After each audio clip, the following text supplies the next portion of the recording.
සවිකේක් surprise එක ආදරණීය හදවත් 5000ක් එකතු වන මොහොතේ හරි ආදරයෙන් හදන කේක් එකක්. ඔන්න මේ කේක් එක යන්නේ ආදරණීය දෝනි කෙනෙක්ට. එයාගේ තාත්තා තමයි මේ ඕඩර් එක දුන්නේ. ඉතින් අපි ගිහින් බලමු කොහොමද මේ ඕඩර් එක හැදෙන්නේ කියලා. ඉතින් හරි සතුටින් තමයි මේ කේක් එක මම බාරගත්තේ. ඒ විදිහටම ලස්සනට මම මේ කේක් එක හදලා දෙන්න ඕනේ. ඉතින් මෙහෙම කියන්න මම හිතුවේ නැහැ මට ෆලෝවර්ස්ලා 3000ක් එකතු වෙයි කියලා. ඊයේ දවසේදී මම හැබැයි පොඩි කට්ටක් කෑවා.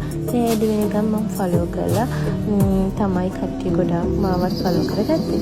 ඉතින් ඒ වගේ එකතු වෙලා අන්තිමේටම 3000ක් හදවත් පිරුණු වෙලාවේ මට මගේ පේජ් එකේ මම දාපු පෝස්ට් එක ෂෙයා කරලා මට ගොඩක් දෙනෙක් උදව් කරා.